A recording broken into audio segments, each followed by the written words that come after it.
দৃশ্যটি শুরু হয় জেরি একটি আরামদায়ক আর্মচেয়ারে বসে তার মাউসের গর্তে একটি শান্ত সন্ধ্যা উপভোগ করে পনিরের একটি টুকরোতে চুমুক দিচ্ছে। হঠাৎ টম, দুষ্টু বিড়াল, তার চোখে ক্ষুধার্ত দীপ্তি নিয়ে ঘরে ঢুকে পড়ে। টম তার থাবা একসাথে ঘষে। আহো জেরি, আমার পুরানো নিমেসিস, আপনি কসরতটি জানেন। পনির হস্তান্তর, এবং আমি এই সময় আপনি সহজ ছেড়ে দেব। জেরি চোখ ঘুরিয়ে, ওহো টম, তুমি কি একবার বিশ্রাম দিতে পারো না? আমি শুধু শান্তিতে আমার জলখাবার উপভোগ করতে চাই। টম এগিয়ে যায়, কিন্তু জেরি দক্ষতার সাথে ফাঁকি দেয়। পনিরটিকে পুরো ঘরে উড়ে পাঠায়। ধাওয়া শুরু হয় যখন টম এবং জেরি মাউসের ছিদ্র দিয়ে এবং রান্নাঘরে প্রবেশ করে তাদের পথে হাঁড়ি এবং প্যানগুলিকে আঘাত করে। এদিকে রান্নাঘরে স্পাইক, বার্লি বুলডগ, ফায়ারপ্লেসের কাছে শান্তভাবে ঘুমাচ্ছে। গোলযোগ তাকে জাগিয়ে তোলে এবং সে তার পায়ের দিকে ঝুঁকে পড়ে, হস্তক্ষেপ করতে প্রস্তুত।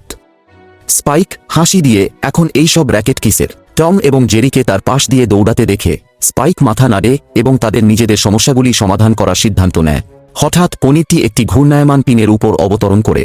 এটি একটি অস্থায়ী স্কেটবোর্ডের মতো রুম জুড়ে ছড়িয়ে পড়ে। টম এবং জেরি উভয়ই এটির জন্য ডুব দেয়, কিন্তু তারা মাঝ হাওয়ায় ধাক্কা খেয়ে পনিরকে নাগালের বাইরে পাঠিয়ে দেয়। টম এবং জেরি অনিচ্ছায় পনির পুনরুদ্ধার করার জন্য দলবদ্ধ হওয়ার আগে পারস্পরিক হতাশার একটি চেহারা বিনিময় করে তারা বাড়ির মধ্য দিয়ে একটি বন্য দুঃসাহসিক কাজ শুরু করে বিভিন্ন বাধার সম্মুখীন হয় এবং স্পাইকের খপ্পর থেকে অল্পের জন্য পালিয়ে যায়। তাদের যাত্রা তাদের বসার ঘরে নিয়ে যায়, যেখানে তারা ঘটনাক্রমে গ্র্যানিকে বিরক্ত করে যে তার রকিং চেয়ারে শান্তিপূর্ণভাবে বুনন করছে। নানি, বেতো না দিয়ে, তুমি বদমাশরা আবার ঝামেলা না কর। তোমার শেষ পালানোর পর আমি সবেমাত্র পরিষ্কার করেছি। টম এবং জেরি তাড়াহুড়ো করে রুম থেকে বের হওয়ার আগে ক্ষমাপ্রার্থী হাসির প্রস্তাব দেয়, গ্র্যানিকে নিজের কাছে বিটবিট করে ফেলে।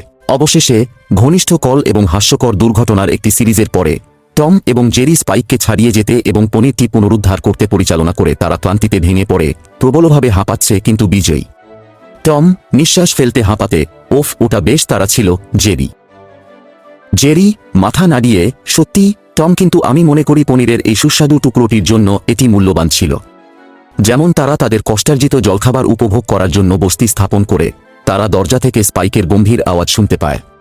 স্পাইক হাত ছাড়িয়ে, ঠিক আছে, আপনি দুই সমস্যা সৃষ্টিকারী, এটি একদিনের জন্য যথেষ্ট উত্তেজনা, নিজেকে স্থির এবং আচরণ করার সময়। টম এবং জেরি সম্মতিতে মাথা নাড়ানোর আগে ভেড়া দৃষ্টি বিনিময় করে স্পাইক তাদের সতর্কতার সাথে দেখছে তারা শান্তিতে তাদের পনির উপভোগ করার জন্য বস্তি স্থাপন করার আগে একটি দুষ্টু চোখ মেলেছে, অন্তত পরবর্তী অ্যাডভেঞ্চারটি আঘাত না হওয়া পর্যন্ত।